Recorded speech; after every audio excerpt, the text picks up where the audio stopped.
I started this in the back garden, in the wilds of the back garden, because I will, as you will see, be talking about outdoors. But the combination of a breezy day and noisy neighbours was just a bit too much. The question I'm looking at today is, why do I believe in God? Well, in a way, I believe in God because God believes in me, because God found me. As we will hear at the end of this short session when we listen to Sam singing Kumbaya, I believe in God because God came to me. God still comes by me. I believe in God because I find, I will admit, a degree of intellectual satisfaction in my engagement with the history and the questions and the intricacy of the details of faith.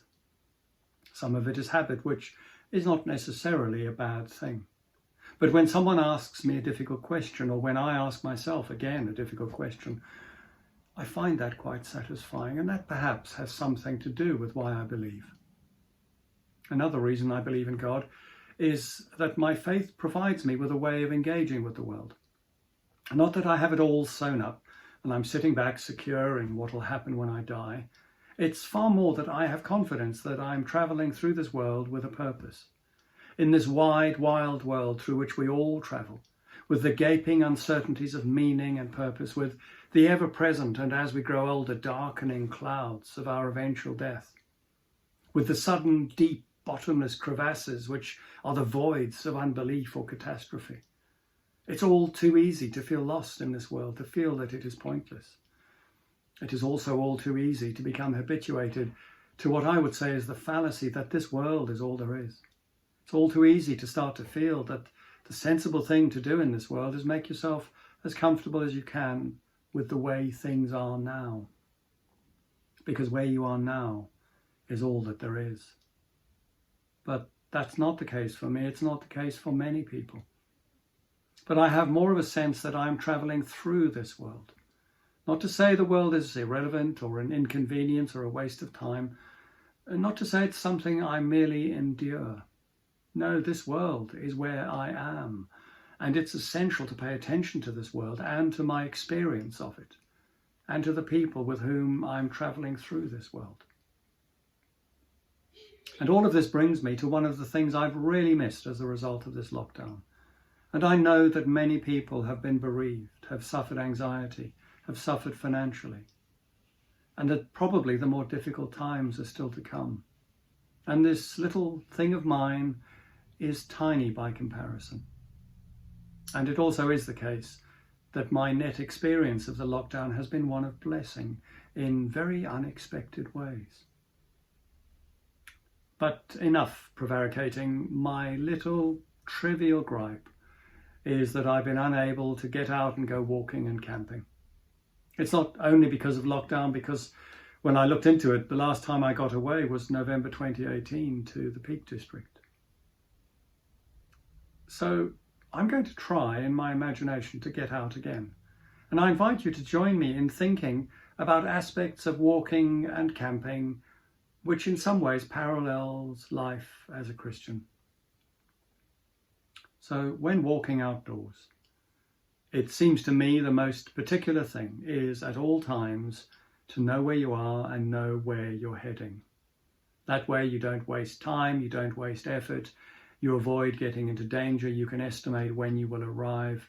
And we do all of this all of the time, but it is more important in the outdoors, in unfamiliar and potentially hazardous surroundings. Then it becomes even more important.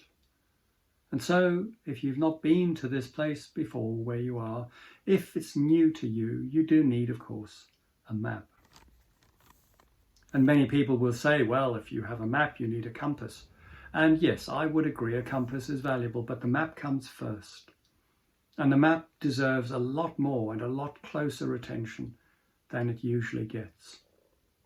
And this is because the map is, or the map should be, an accurate representation of the ground around you. Of course, there are differences. There are differences of scale. Something on the map that's that big is going to be enormous in reality. The map is not reality, but the more accurate a representation it is of reality, the better a map it is. And so there are adjustments to be made. I mentioned the scale. Also, things on the map are more symbolic. They don't look the way they do in real life. And let's take an obvious example, a church. A church does not look like this, a square box with a cross on top. A church looks more, a good church looks more like this.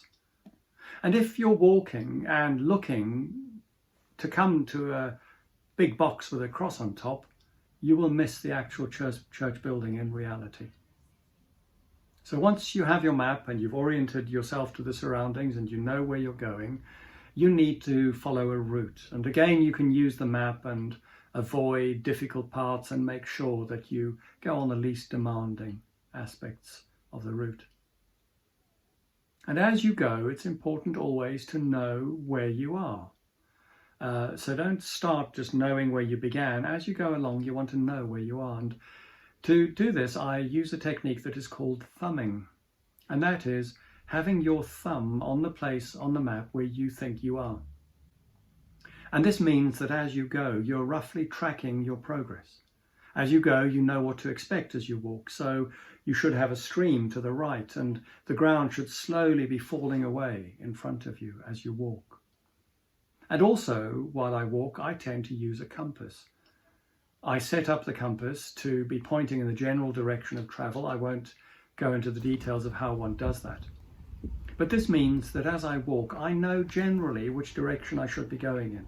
And I can tell if I'm going in the wrong direction, I better stop and look at the map again. I'll stop there because I might have lost many of you already. But I suppose we could then say that the Bible perhaps is my map through life, and maybe my conscience is my compass. But I think the comparison between the Christian life, belief in God, and map and compass navigation starts to become less and less valuable. Because I find as I think of my belief in God, that things move more from a belief to a relationship with God.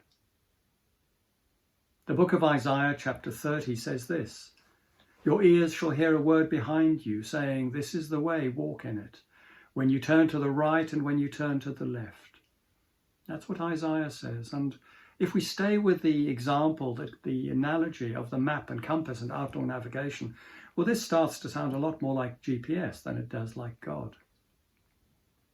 And I'm going to step back from that, because the deepest reason that I believe in God is that there was a time when God sought me and changed my life. And ever since then, God has stayed close to me. Amen. Kumbaya, my Lord, kumbaya. Kumbaya, my Lord, kumbaya. Kumbaya, my Lord, kumbaya. Oh Lord, kumbaya. Someone's crying, my Lord, kumbaya. Someone's crying, my Lord, kumbaya. Someone's crying, my Lord, kumbaya. Oh Lord, kumbaya. Someone's praying, my Lord, kumbaya. Someone's praying, my Lord, kumbaya. Someone's praying, my Lord, kumbaya. Oh Lord, kumbaya. Someone's singing, my Lord, kumbaya. Someone's singing, my Lord, kumbaya. Someone's singing, my Lord, kumbaya.